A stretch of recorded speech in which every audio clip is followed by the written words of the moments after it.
You're listening to the Yoga Medicine Podcast. I'm your host, Rachel Land. This podcast brings you information and resources to enhance the therapeutic effects of your practice based on a deeper understanding of anatomy, physiology, and the integration of modern science and research with traditional practices and experiences. Join me and my co-hosts Tiffany Cruikshank and Katya Bach as we dive into all things yoga, research, and wellness. Hello and welcome, or welcome back to the Yoga Medicine Podcast. Today we are talking about yoga during and immediately after pregnancy. It makes sense that as a pregnant person's body changes and as their mental and emotional needs change, their practice should probably change too. But many of us aren't aware of just what those changes should be. And even if you're a teacher, you might not have spent time on yoga during pregnancy since your initial training years ago. Here to guide us in our conversation is Allie Geer. Allie is a yoga medicine therapeutic specialist and craniosacral therapist based in Boulder, Colorado. She teaches public classes as well as therapeutic one-on-ones and offers wellness retreats and workshops. But she specializes in pre- and postnatal yoga and myofascial release. In fact, Allie has recorded an online course for yoga medicine, prenatal myofascial release, which I'll link to in the show notes. So let's talk about yoga pre- and postpartum with Allie Geer. Hi, Allie. Welcome to the Yoga Medicine Podcast. Thank you so much for having me. It's a pleasure to be with you. I really appreciate you coming today. Normally, I would kick off by saying, I'm so excited to talk about this topic. And I am, don't get me wrong, but it's definitely not an area I have any personal experience of, very little teaching experience of. So while I'm not super excited about the topic, I am very grateful to have you here to share something that you're much closer to from a personal and a professional perspective as well. Thank you. I'm honored to be here. It's one of those phases. We're talking about yoga and pregnancy, if I haven't mentioned that out loud yet.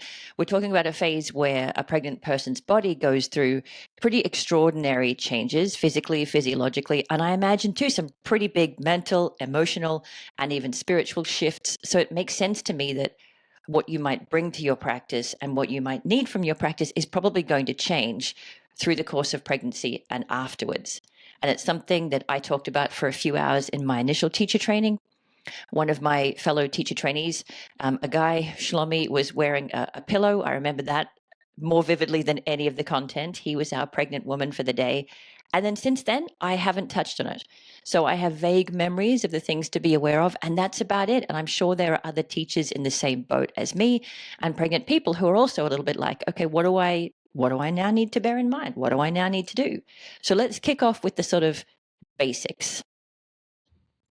Not how do you get pregnant, we know that, but once you are pregnant and you come to class, what are some things you want to bear in mind if you're attending a regular group class? Yeah, I think that's a great question. And it's often, it's easy to forget, right?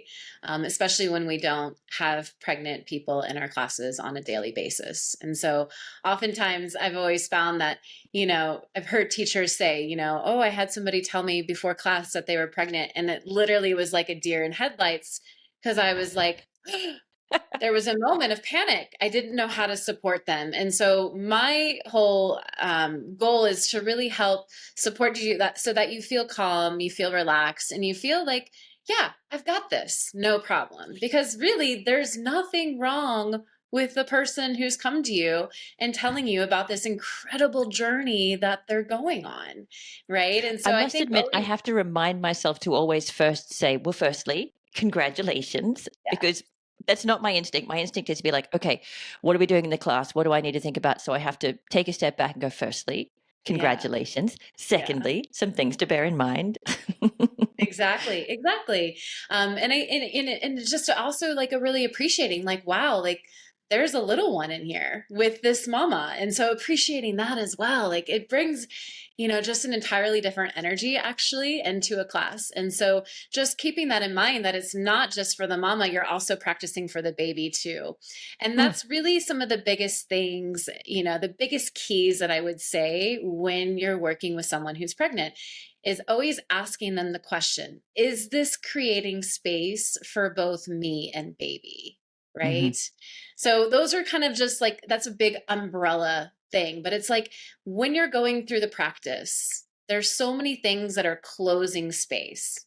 For example, forward folds, right? That's going to be closing the space. However, a forward fold with blocks in front of you so that you have space, or that you're sitting up a little higher, or that your legs are wider, that's always going to be creating a little bit more space for both you and baby.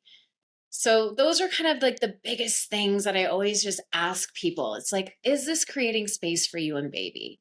Right? And And I if think that's a really not, helpful umbrella, both for the student and for the teacher, of when in doubt, if there's anything I'm teaching or anything I'm demonstrating that's raising the question for you, is that something I should do or not? Having that umbrella of, is this creating space around my abdomen and the front of the pelvis, yes or no? That seems like a really easy yardstick for the person to use and for the teacher to help think through their sequence. What are some times where I'm closing down that space that I might want to give them options for? exactly, exactly. You nailed it. Yeah. And so that's kind of where I always start with people. And then another thing to prepare for classes, have extra support, right? So have a couple blankets, have some blocks, have a bolster if that's accessible where you are. And I always will say, like, maybe even set up either close to me, the teacher, or by a wall. Because sometimes during Mhm. pregnancy, there's so much blood flow and circulation moving through the body that there's a very high chance that we could feel nauseous or dizzy during class. And to have the support of the wall or a teacher nearby can be a really helpful tool, especially if things start to kind of go awry. So, yeah, setting up with extra props, have support of a wall, or be closer to the teacher so that they can kind of hold you in case anything, goes wrong. Because even just that simple movement going from a standing forward fold to standing can really bring a lot of dizziness. So, taking it slow, slowing it down, modifying your practice is the most important thing. But also, like, practicing for what feels good for you, right? Mhm. Because remember, there's nothing wrong with this individual, they're creating life. And so, Yeah. if we can approach it from a sense of awe and just acceptance and just absolute, you know, awe, I would just say that would be the best thing to do. And then when Yeah, it I comes love to that. just, yeah, thanks. And then when it comes to supporting during the practice, there's so many things. I mean, public classes can be great for pregnant women. Um, Sometimes they can be a little more challenging, right? So if you're doing like a heated level 2 class where it's moving really fast, especially if that's been in your practice, it's probably totally fine. If you're newer to yoga, then that can be a little more challenging. So find an entry level class if you're newer to yoga. Don't just like step right into a level flow, a level 2 or a level 3 flow, which can be really a much more challenging practice for you. And the reason I say that is because oftentimes when a woman goes to the doctor, she says, "Oh, I can't do this now, so what do I do?" Well, the doctor Yeah. tells them to go do yoga. And so they end up in a public class and a level 3 class, and they're like fish out of water. And so what's important is that know where you're at and ask for support. Yeah. Yeah. So you've already highlighted some things that I think are really helpful to draw out. That first umbrella cue or umbrella question, am I creating space for me and the baby? And thinking about physical space, deep forward folds, closed twists, lying on the belly, finding options for those that keep that feeling of having space around the abdomen and the front of the pelvis. You mentioned grabbing props, so that could be blocks on your hands so that you're not as far folded forward, or taking your feet a little wider so that there's more space. It could mean if people are doing things prone, you've got bolsters between your chest or your pelvis and the floor to give your belly some space, all of that stuff. And also the kind of mental space of going a little bit slower, recruiting support from props, taking your time through transitions. And I love that you highlighted changes in circulation there, because I always had in my head that when you're pregnant, balancing can be a challenge. I thought it was because your center of gravity would change so rapidly. It never occurred to me that circulation might be part of that challenge. So I love that you said that.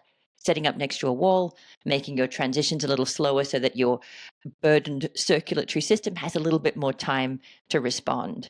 And then temperature, which is something else I hadn't thought of being a little bit more sensitive to extremes of temperature. And so maybe you're better off, unless it's something you love and you're really used to, going to a room temperature practice. Yeah, great. All really good stuff. Exactly, exactly. And you're absolutely right about the balance and and the idea of proprioception. Your center of gravity has totally shifted. Mm. And the key is it's going to continue to shift throughout the pregnancy. So what felt good one day is going to feel completely different even a week later, a few days later, depending on where you are during, which week you are in pregnancy. So your center of gravity is always changing. And so proprioception practices, awareness, I really love myofascial release for the feet because it just brings a deeper awareness for people to find their feet before moving into practices always can be quite helpful. So yeah. And what about relaxin? That's the other thing that I have in my mind to be aware of. The body's ligaments becoming that bit more stretchy and bendy, and how that applies to really big poses, really deep stretches. What are your thoughts on that? Yeah, so relaxin enters the body during pregnancy, and it actually stays in the body for up to 2 years after, if you choose to breastfeed. So thinking about that, that's a long period of time, and the relaxin is going to make us more flexible. And so maybe postures, if we had a practice before, maybe postures that we couldn't get into it before, now we're noticing we have more space, which is great. And it's important not to go to the depth of the posture. So we don't want to be overstretching the ligaments. We want to always, the way that I teach my classes, especially because I do a lot of pre and postpartum classes. And so a big part of my classes is working on strength and stability because it's so important, especially when we're working with the relaxin hormone, because it makes us more flexible. It especially affects our SI joints, right? And when the SI joints start to really spread and open, stability is super key to releasing any pain or discomfort that may come with loose SI joints. So really, really important. So for example, in a yin practice, if I have a pregnant woman, I'm going to tell her not to go to her full depth of the pose. And I teach yin already with a lot of props, and I love the use of support. Most importantly, it feels better for my body. However, when I have a pregnant woman in the class, I'm going to say, you know what? Go find that end range of motion and then back out just a little bit. Add in the props to support you so that you can really relax and rest into the pose. And then the other key with the end postures too is that we're not going to stay as long. So maybe if I'm doing a posture that's going to be a 5-minute hold, maybe I'll only do about 3 minutes or so. So I might cue that pregnant person out of the posture a little bit earlier before the rest of the class. So those are just kind of some other things. And I wouldn't even call them out in the middle of the class. I might just tell her, or just Ahead of time. on the shoulder or something like that. So that would be, or I might even just change the whole class so that we're not staying in postures an entire 5 minutes. I might just, often do 3 minutes in a posture. And that even goes even when I'm teaching a flow class and I have pregnant people in my class, I actually change the flow of the class without the class even knowing, right? It's like, okay, I know I have a pregnant person in the class, so I know I want to work on hip mobility because that's really important and it feels really helpful and super supportive. So working on hip mobility, working on hip stability, and then I'm also going to play with, instead of walking forward in a sound salutation, I have everybody walk backwards. Which in people's minds are like, why is she doing that? And I say, oh, well, this is a good thing. You're changing up the sequence. It's good for our brains, right? So I don't even, call them out and say, I'm doing this because there's a pregnant person. It's like, I'm changing it up for everybody's good so that our minds start to work a little differently because we can get caught in that yogi autopilot. I So, agree.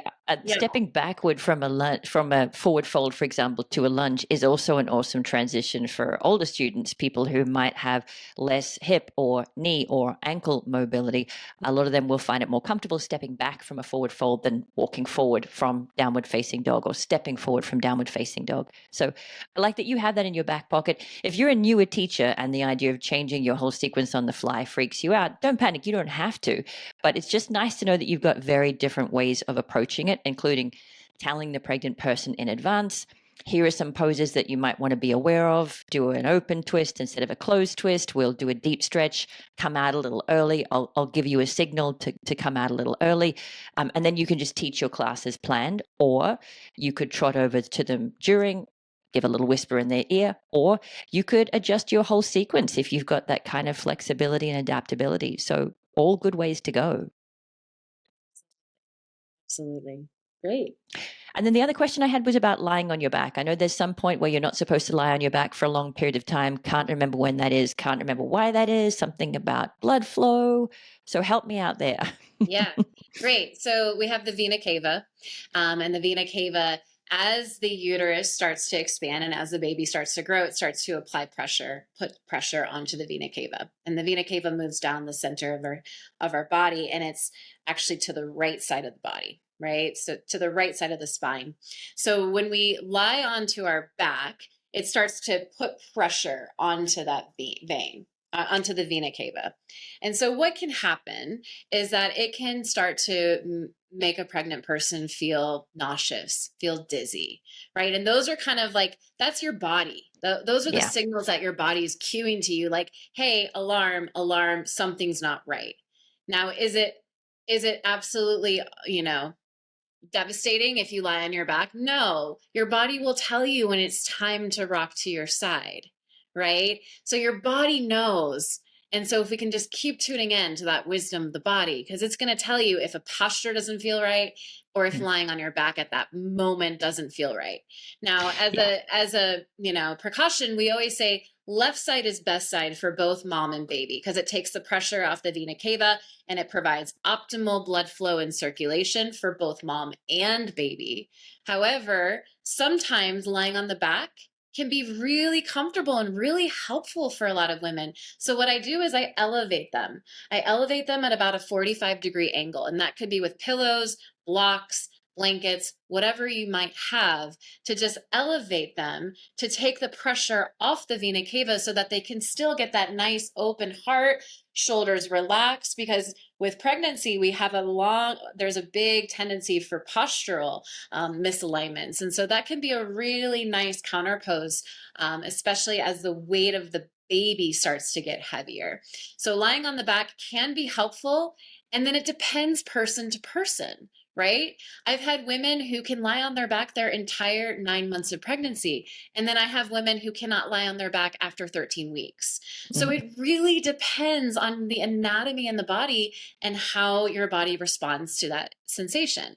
So, and I mean, same thing goes with sleeping. Like the big question is the big comments usually in my prenatal classes is the sleep. Everyone has issues with sleep.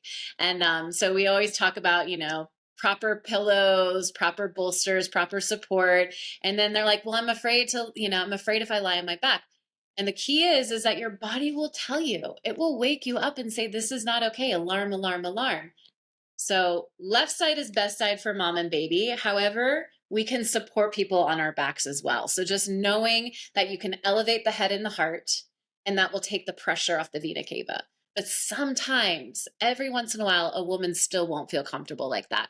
So you just encourage them to come to their side if at any time they feel nauseous or dizzy.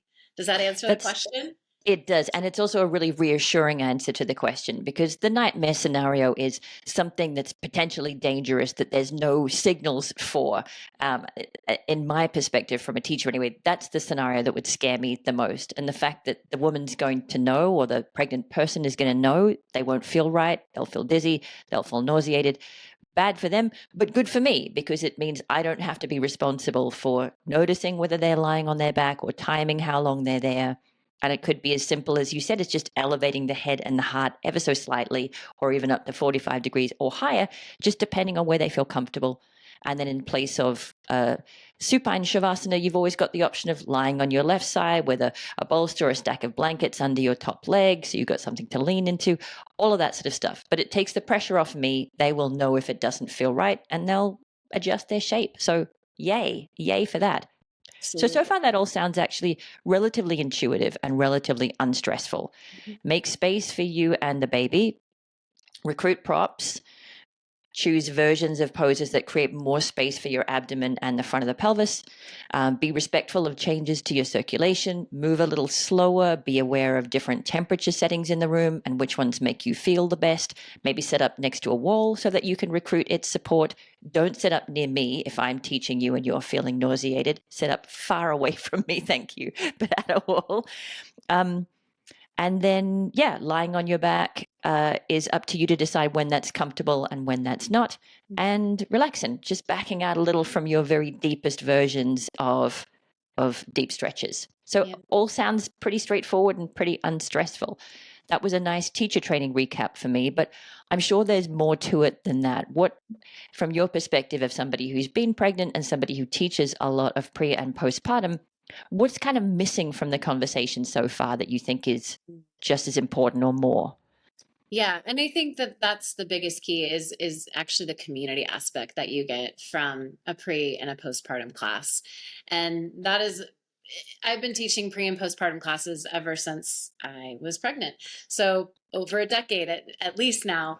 And the sense of community that a prenatal and a postpartum class brings is like nothing other. I would say that that is what makes a pre and postpartum class stand out from any other yoga class that I've ever been to in my life.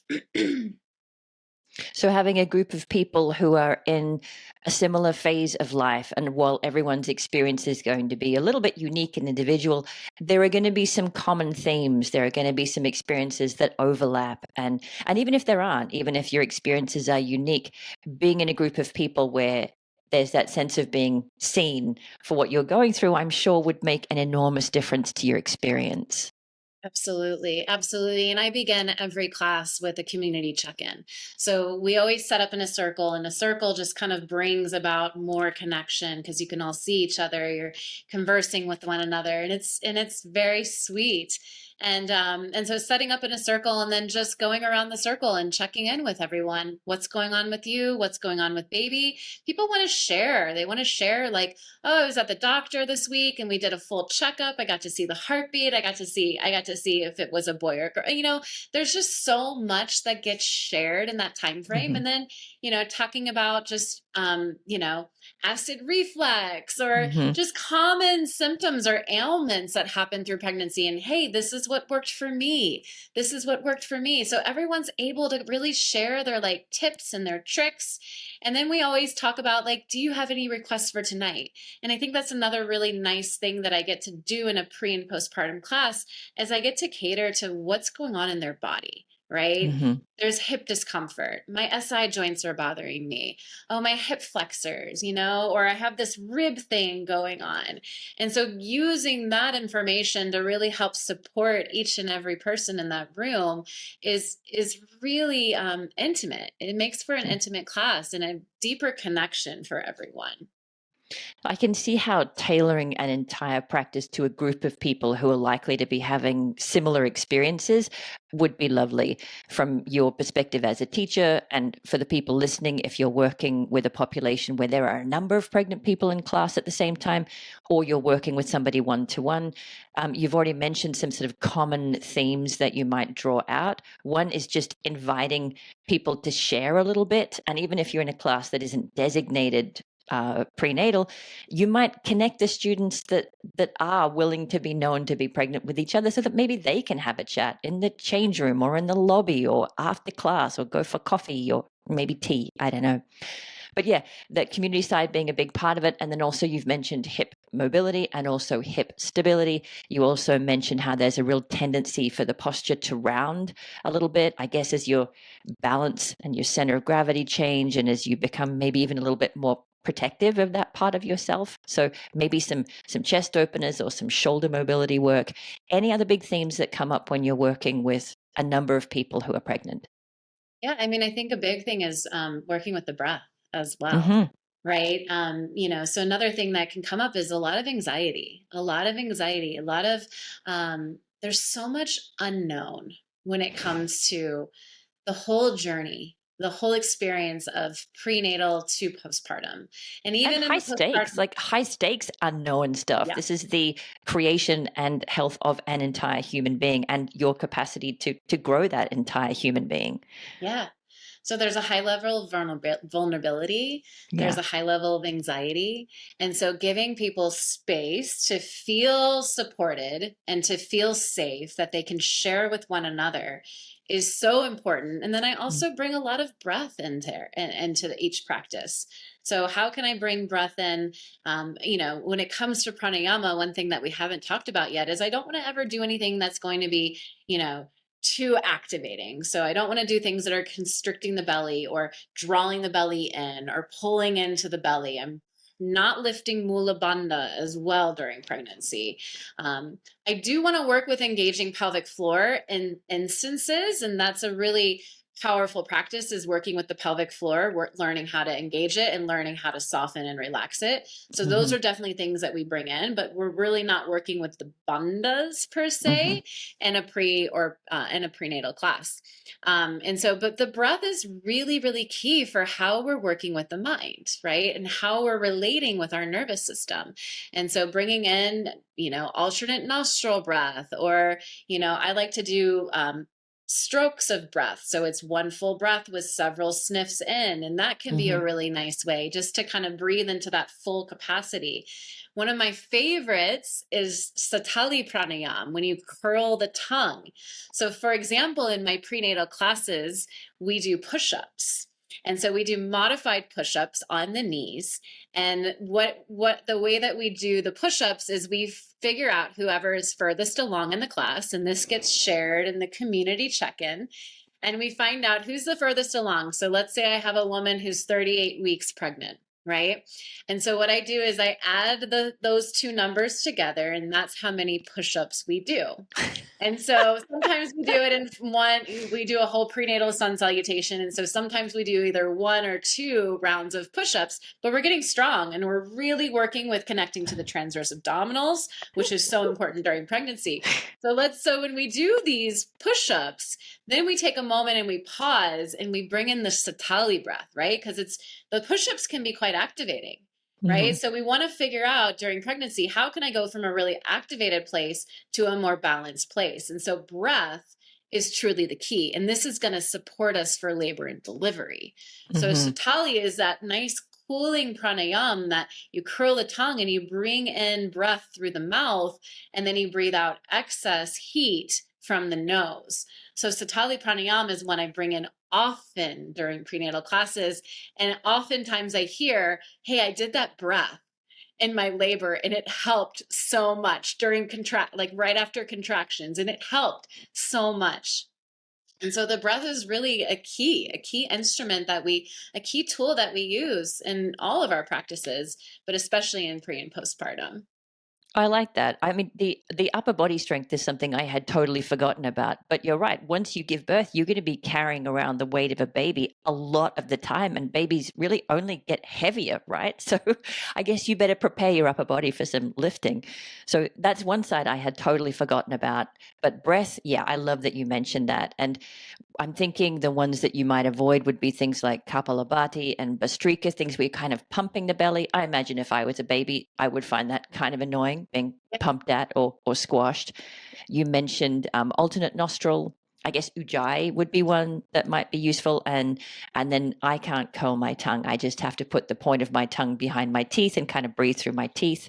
It's not as cool, but it'll do. And I love the balance of doing something that builds heat and strength, but giving you a technique you can use to really deliberately downregulate. And I can see how helpful that would be in something as difficult as labor, of just having something that you can do.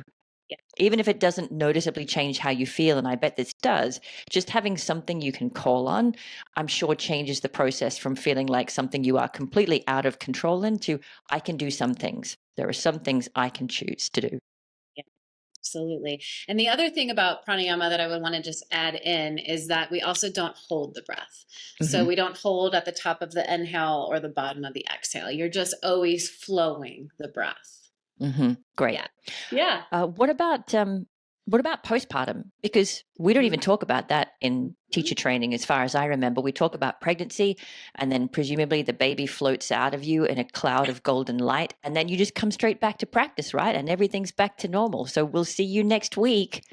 Leave the baby in the car. Remember to leave the window down. No, I imagine that's absolutely not the case. So let's talk a little about the postpartum phase, the fourth trimester.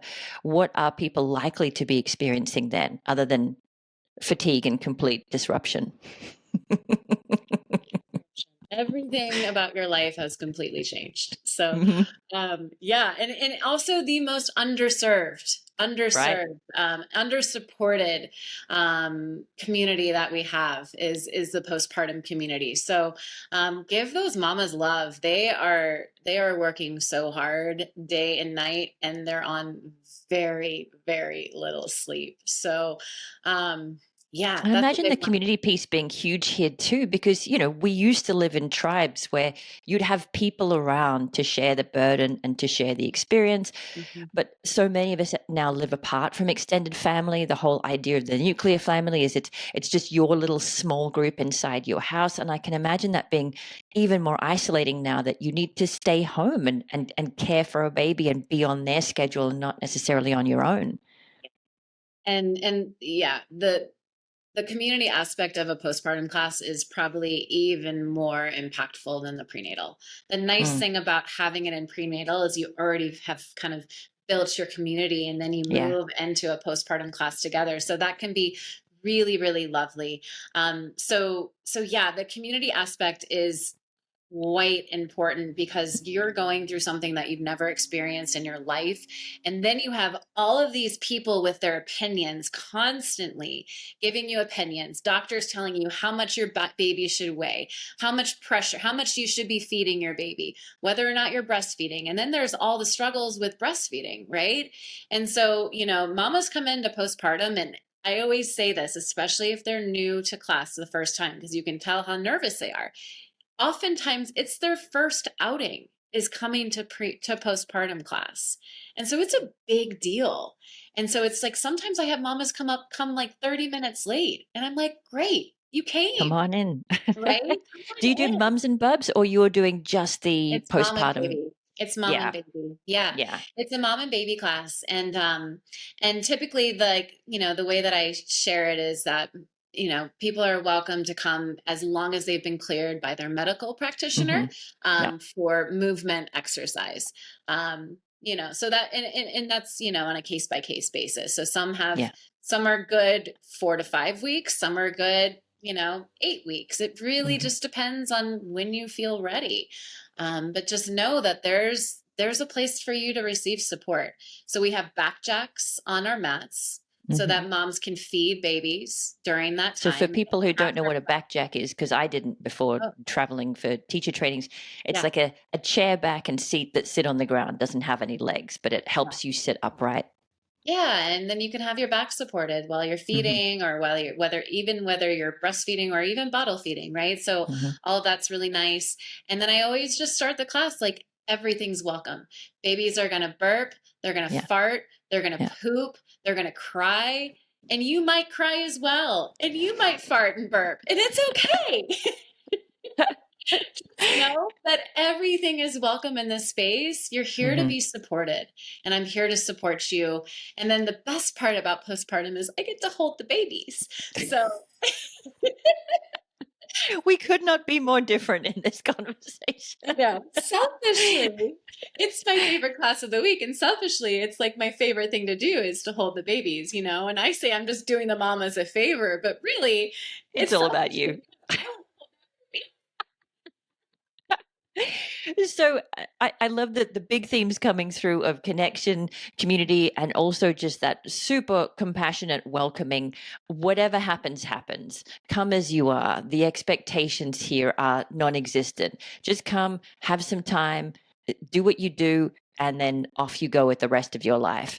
In terms of things that you're planning for the practice, what are you kind of focusing on or emphasizing on to support people through that phase? Yeah, great question. So key is, right, with prenatal, we're creating space. We're opening the body and creating space for labor and delivery. With postpartum, we're closing in the space. So things that are going to bring us back into our midline, connecting deeper into back into the transverse abdominals, right? Starting with the deepest layer of core support and then expanding out.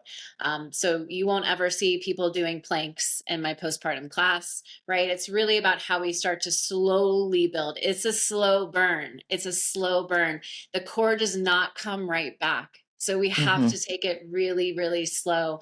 And I do a lot of supine work on the as well. So there's a huge aspect of working with the pelvic floor and working with the core and bringing things back into the midline. So I do a lot of like block between the knees, balls between the knees, things that you can draw inward in. Instead of a balanced pose where I'm going to open the legs, say in a, I can't think of the like tree pose. Yeah, in tree pose. Thank you. Yeah, tree. Instead, I'm going to go into a Garudasana, right? Crossing the legs, squeezing the inner thighs, and drawing everything in. So those are like some big keys. And then as I've been teaching, like there are so many themes that come up, right? You're in the breastfeeding pose. And so you're constantly hunched over. So rhomboids are super tense. Traps are tense. Neck is tense. Pecs are tight. So anything that we can do to open the body again, to release tension in the body. So myofascial release is a huge component of a postpartum class, right? We will link to your course. You have a yoga medicine online course on myofascial release for prenatal, because there are some things that you wouldn't do that you would do for your regular student that you wouldn't do during the prenatal phase. We'll link to that in the show notes. And I love that you mentioned it here too, just for relief from hours and hours of nursing and holding and rocking and carrying and all that sort of stuff, all that chest closing stuff. So yeah, so upper body shoulder openers, really, really helpful, releasing tension through myofascial release. And then when it comes to the hips and pelvis, it's stability for the hips again. Like opening of the pelvis feels really good. So we'll do some stretches, but the key is that if it doesn't feel right, come back in, right? Don't go too wide, especially if you've had any type of tearing or any other circumstances that may not feel so good. And so big keys are hip stability. So we do a whole side lying leg lifts, right? Or we do other ways that we bring in hip stability. So hip stability, opening for the shoulders, and then relaxation, right? Relaxation is a really important because you need it. Because you don't get it, right? So supine releases on the back, twists, ways to open. And then another nice thing that we do is we also do mom and baby yoga. So we go through a whole standing sequence. And what we're doing is building a lot of strength. And typically this is after we've done core and hip stability. We'll go through a whole standing sequence and then offering mamas, if they want to do baby yoga, they have baby to chest. And we can do lunges and even add in some resistance training by placing the hands underneath the elbows. And you can do overhead presses if that feels okay for the body. There's bouncing. So instead of, coming in and out of a pose, you're going to bounce the baby. So there's so many creative ways. My head has gone to crazy places. We're throwing and catching, we're passing babies between us, we're balancing on the palm of the hand. None of that stuff is happening in your classes, but my imaginary postnatal class is probably dangerous for all involved. I love where your mind goes. But what's also really cool is the social aspect for the babies, right? Because they're all looking at each other. And even if they're super young, they're still sensing. They're sensing what's going on in the room. And then they're also looking at each other. And that's like such a huge part of it. Even though they can't talk, they can really feel it all. And it's so much fun for me to hold that space and to have it so open for mamas, because oftentimes, you're worried about getting to the class on time. And then you're worried about, oh my gosh, what if I have to feed at the end of class? Well, guess what? There's no time frame, right? Like you can stay as long as you need to. The space is open and held for you. So I love that. I can see so many benefits. In my perfect world, every person who's given birth would go to postnatal classes afterwards. Firstly, so that there is that lack of expectation around maybe you'll be late, maybe you'll leave early, maybe you'll stay late, maybe the baby will cry, maybe you will cry. All of that stuff is fine when you're in this enormous state of flux. I also love the idea of being able to have a really tailored practice to rebuild that core integrity in a way that is gradual and progressive. But if that doesn't happen, if somebody just comes to a regular class postpartum, I'm guessing your first question would be to make sure that they had been cleared by their medical provider to return to movement practices. Yeah. I mean, honestly, that's not even a question that I would ask, because it really, it can kind of bring up a, like, oh, I'm You don't not want to well. make them feel anxious. Yeah, Okay. or Oh, I'm okay. not welcome Yeah. here, so it's like, oh, that's great, so I just will find out, I'll just find out how many weeks postpartum they are, and Mm-hmm. then I'll just, tune in with them throughout the class. So I'll just kind of hold space and keep tuning in with them, and or checking in and just kind of seeing how they're feeling, because honestly, sometimes they just want to get out. They want to Yeah. get out and have a moment of peace and Yeah. freedom. Fair enough. And so there's Fair not a enough. lot of damage that you can do. Your body will tell, like I said before, like your body So will we tell mentioned you. planks.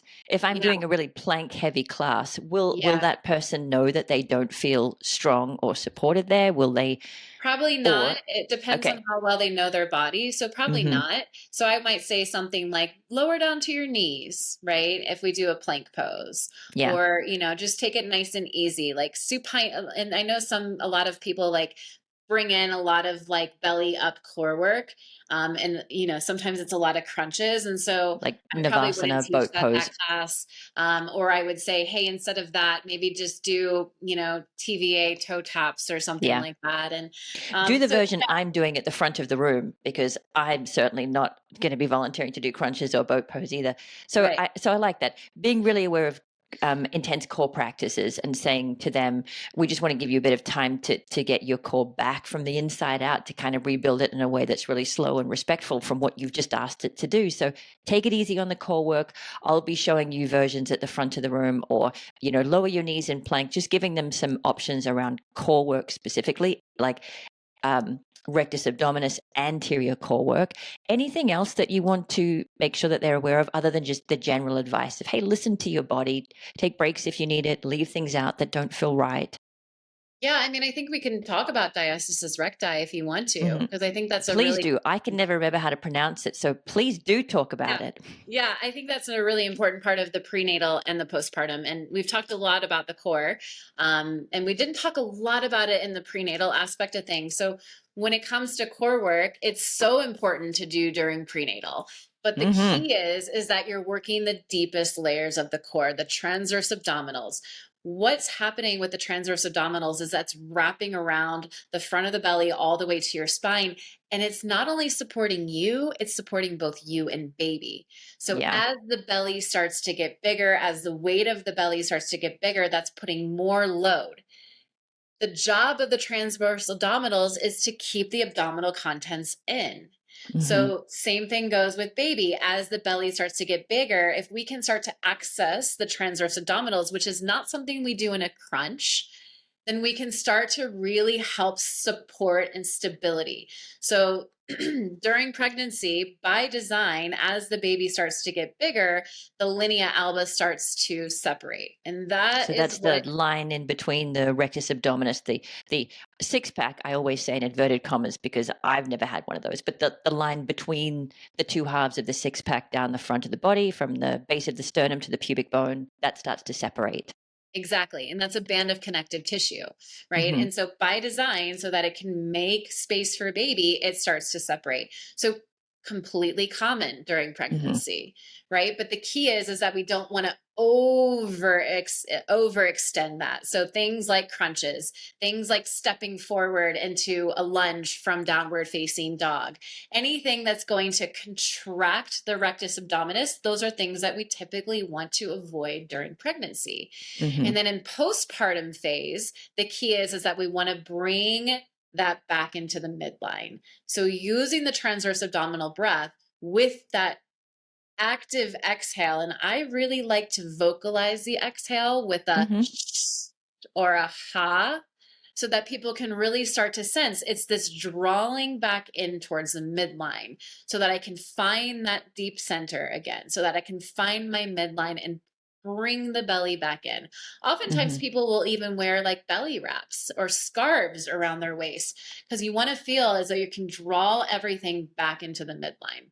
So diastasis recti is totally normal and it happens to everyone.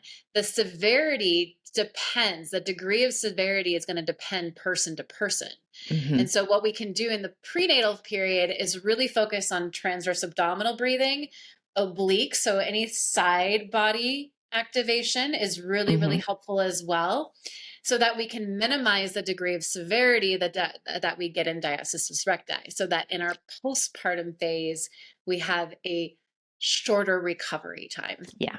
Yeah. And you mentioned lying on your back, drawing in gently around your waist and alternately tapping the feet, those with the TVA toe taps. Yeah. I imagine bird dog might be another good one, where you're on all fours and you're drawing in around your waist as you extend opposite arm and leg. So it's a little less front body short and a little more hugging in around the whole of the front body to keep your balance as you don't have to lift them. You could just slide the hand forward, slide the foot back.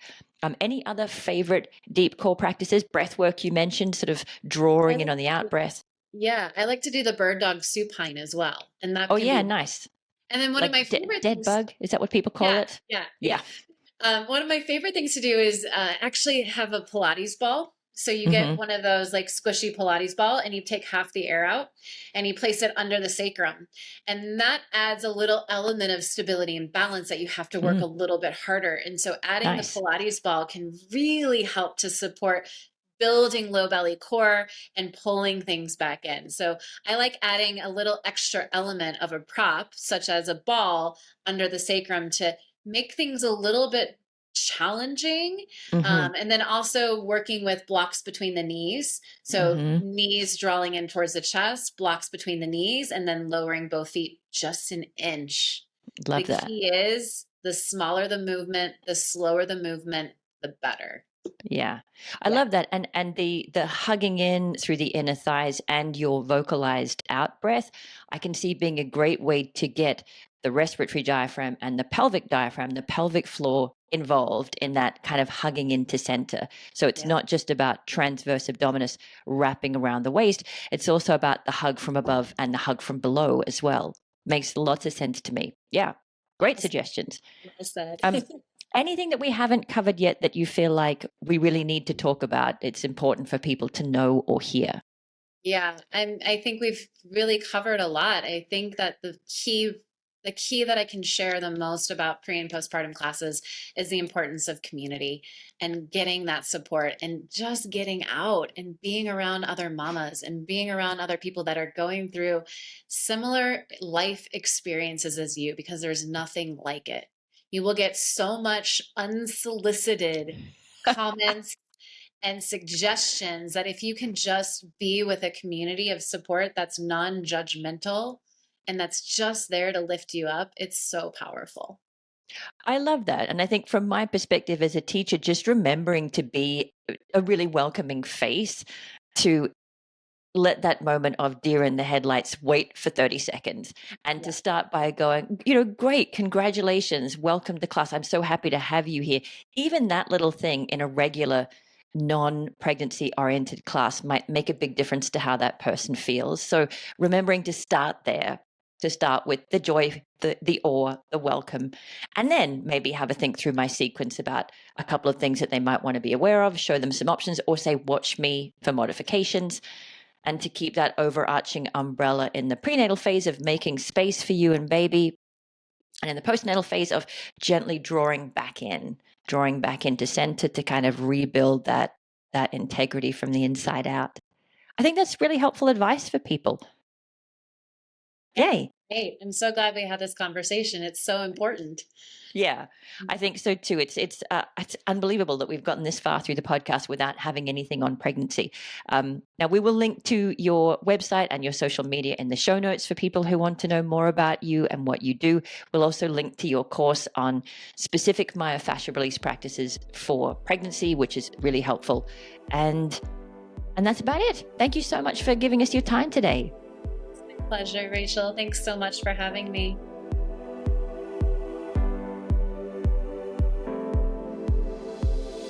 Thanks for listening to Yoga Medicine.